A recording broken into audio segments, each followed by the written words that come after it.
Hello everybody and welcome back to Jeepers Creepers Tarantulas. No, I'm obviously not Ray. He has been extremely busy lately, and since he hasn't been able to get out any content for you, he has asked me to step in, make a video for him to help entertain you in his absence until he gets back. Hopefully that'll be very soon because, like most of you obviously, I miss seeing his videos too, but I thought I'd help out and just entertain you all a little bit. My name's Fen, and my channel is actually Beginner's Burrow. So if you want to go check that out sometime, I'll leave a link in the description below, or he will. So what I have for you today is actually going to be going over slings. I think that a lot of people severely underestimate how interesting and how fun slings are to keep. I see a lot of people saying that you should just go to a 2-3 inch or bigger tarantulas because slings are boring. I think a lot of the reason why slings are boring is people like to keep them in things like this. Now, right now I have in here is one of my dwarf slings, and that's just because he's so small. I can't make a hole in anything else small to keep him in, except for this.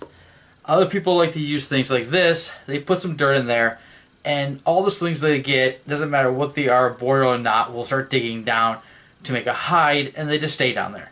And it is fairly boring. Now, what I found out is that if I make a terrestrial enclosure or something like this, for a terrestrial, he pretty much stays above ground. You can see him. A lot of them will start doing webbing. Like you can see this guy here. This is my rare horn baboon, or Cirrogyrus darlingi, which I am horrible at scientific names. Anybody on my channel would know. And you see he's already webbed up in here just like an adult would. He's made burrows in there. He comes out for food. He acts just like an adult would. And it's fairly interesting to watch their behavior.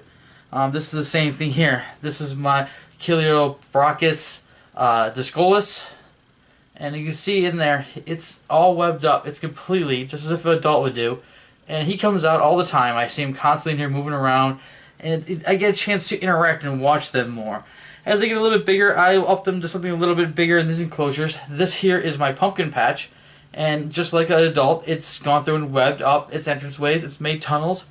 I don't know if you can see it in there, into its hide. You can see the tunnel right there. And they act very much like the adults. They're just as interesting as the adults. And I just think that they're highly underrated. So I'm going to go over and show you my enclosures, what they kind of look like as the tarantulas have moved them around and rearranged them. And I'm going to be feeding them at the same time. So you're going to get a feeding video out of this as well, not just a explanation of why I think slings are underrated. So let's get into the feeding, since I'm sure most of you want to see that more than anything else. Okay, let's start off with my Lacidora parahybana, or the salmon pink bird eater. Most of these things in here, the terrestrials, once they're in their home, just like the adults, they don't really try to get out all that much. So, let me see if I can actually get a hold of one of these roaches. Come on. There's one. Let's see if I can get him to come out for you.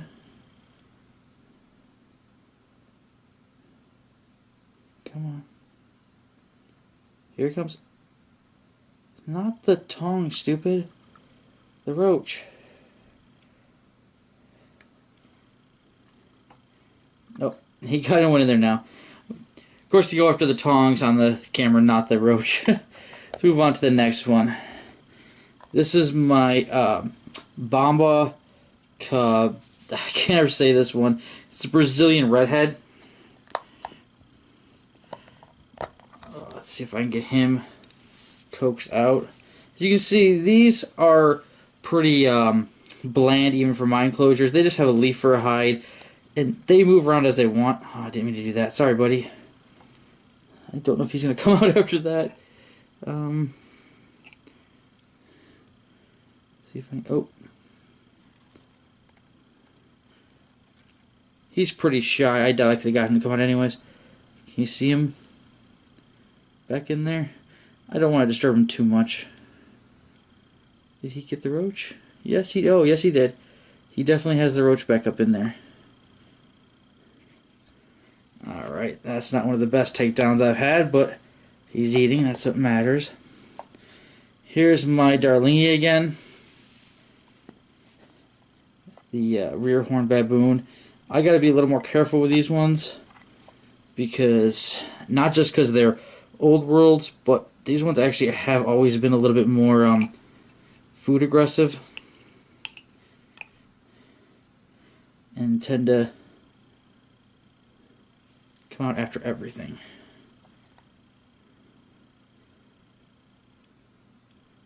Let's see. Oh, got it back there. Don't know if you got to see that or not, but it snuck out the back there and grabbed it.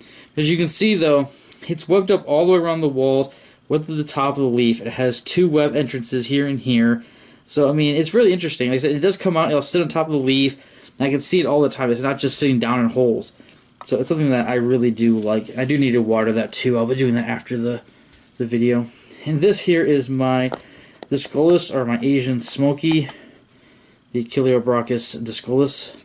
Turn this around. And he's done quite a bit of work in here. Jeez.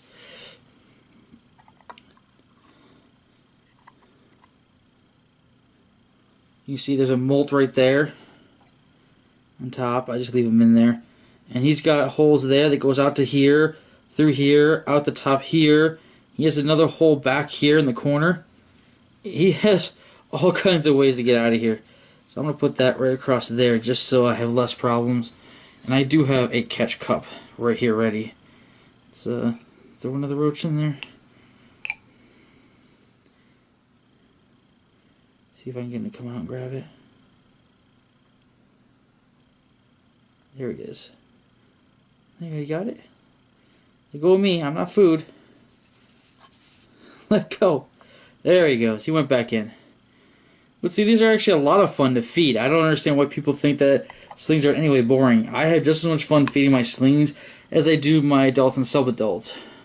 So let's move on to stuff that's a little bit bigger. This here is my Pea Marinus, or as most people know, is the orange bitey thing. And this is not any bigger than the other ones, but I just put it into a bigger enclosure because what I had. And this guy, as you can see, here he is right there. Hopefully you've seen him when we went down. He's webbed this whole thing. You see all the webbing he's done. All the webbing up top. And he has several entrances in and out of here, which worries me when I go to feed him, obviously. So I'll take that top, loosen it. And for an OBT, I see him out all the time walking around. Let's get him a roach now. Come here. Surprisingly, they just don't want to be eaten, so they're a pain in the ass to pick up.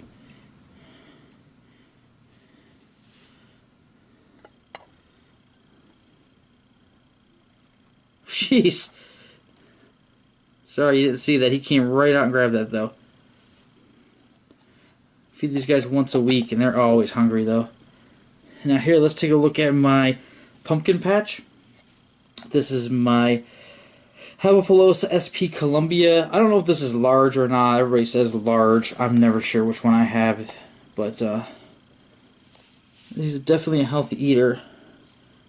He's normally out. I think it's because I moved it. He's hiding. But one thing you can see, take the lid off.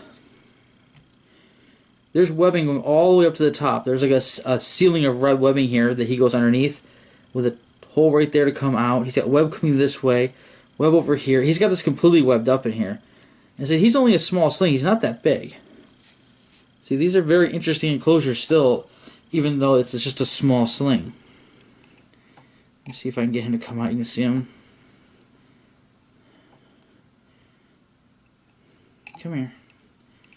Let these out.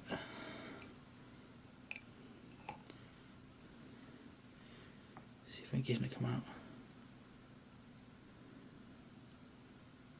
Come on, move, roach.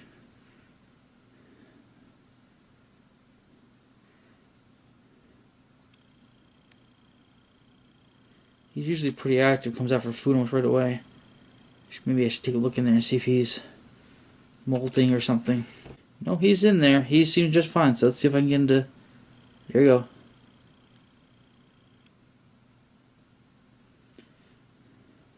Let's see if he'll come grab that without running out.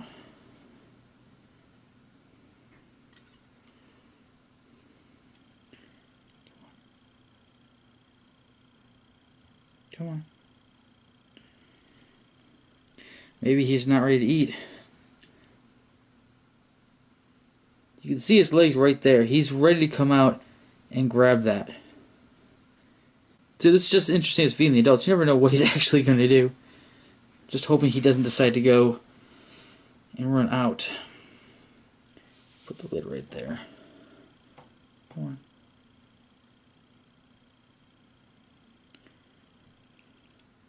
Huh. Maybe he's not hungry.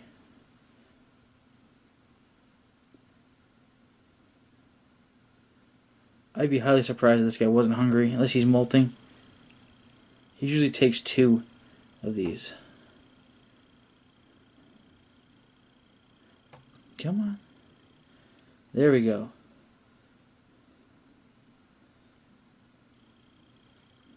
What are you, scared of the tongs? Let's just not be hungry. I'll leave this in here for a couple hours and see what's happening, but yeah, normally he eats really well. Now this here is my Brachypelma vagans, or Mexican red rump. If you've seen my videos, I just rehoused him into this a little more than a week ago. He's got his little tunnel there. If you flip it around, instead of digging down, the dummy dug himself a hole out the back. So we're going to see if he'll come out and eat though. But he's always been pretty skittish, so I'm not sure how well this will work out. Let's see here. He's a good size, so we'll grab hopefully one of these bigger ones in here. See if we can get him to come out. Here he comes. Oh! I don't know how well you guys got that, see that, but he just came out and grabbed that. And I'm going to throw in an extra one for him. He can get that later. I don't think one's enough for this guy. And we'll move on to my Nandu chromatus, or the Brazilian red and white. Put the top off of here. And this is an example of one of my enclosures that I had some fun with. Yes, that is the Harry Potter Lego with Hedwig, and there's actually gold in that chest, which is kind of neat. He has actually buried these. These were sitting out, and he's, with his little landscaping stuff he's done, he's actually buried them. He's actually not in the hide. He went and dug down here, sorry about the glare, around here, and he's sitting right there. That's actually a molt of his, but he's in there too. He's like always in there. Okay, I'm going to try and tip this up a bit so hopefully you get a better view. And drop a roach. Of course it goes right out. Let's try that again. Give me another one. Come here. Now I'm going to try to tip it back. Let's see if I can get it to go down in there. No, none of them want to go down. And normally they drop down in there and he grabs them. I didn't see where that one went even. Let me see if I can find them and get you a feeding. Well, there he is, because one went running down in there as I was trying to catch it. See if I can get a... too much glare. But he usually comes out. I see him walking around all the time. Up top. Look at all the work he did. It's kind of neat to see how much excavating he did. Alright, on to the next one here. This is my Dida Manon. Everyone knows I can't pronounce that for crap. Very small sling. He hides all times back here. He just went in here same time about a week ago. So he hasn't really started webbing. It's really fine. You can see some of it. He has started webbing the wall a bit, but not very well. I'm going to see if I can drop a roach in back there and can actually take it. I don't think I've ever seen this guy do a takedown. He's always just kind of taken them when I've been gone. I'm going to crush the head a bit because he's never been one for a fight. See now if I can get this back. He put himself so far back there, I can't find a way to get the roach to go back there. There we go.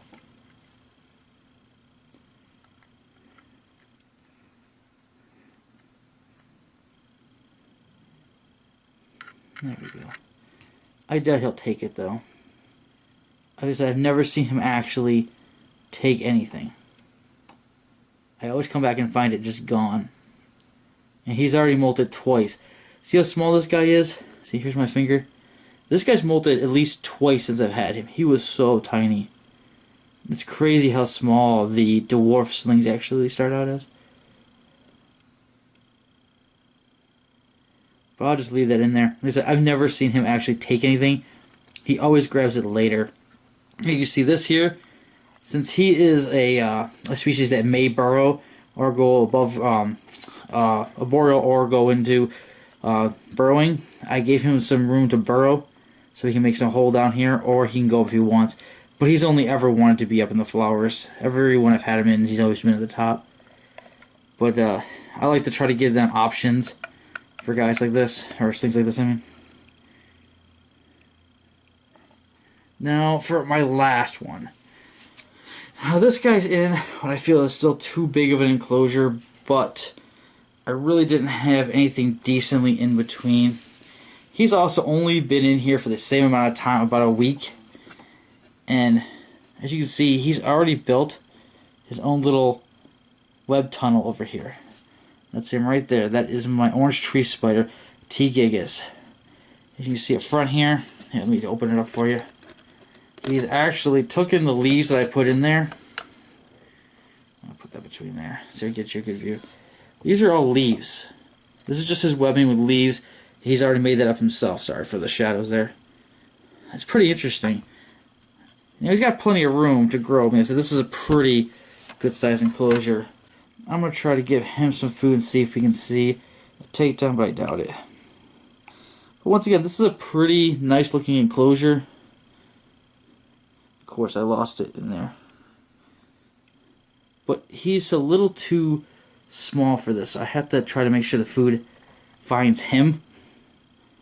So it puts it on me a bit more than if I had him in a smaller enclosure, more his size.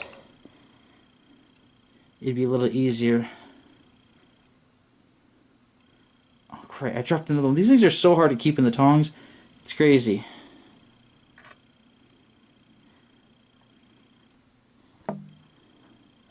There we go.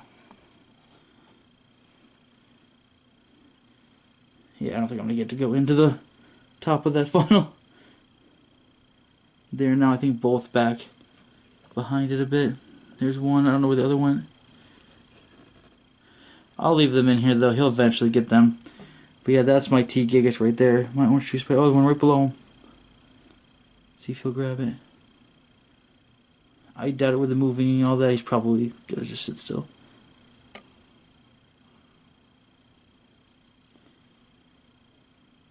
Yeah, he's not gonna go for it, unfortunately. Well, that's all I have for you today. Hopefully you enjoyed this video, and hopefully I was able to show you that slings aren't nearly as boring as people tend to say they are. Although I didn't have any interesting takedowns of this video, hopefully I was able to show you that they do interact with their home very much like they do as adults when they're housed correctly. And I'd like to thank Ray for allowing me on his channel to say hello to all of you, and as always, thank you all for watching.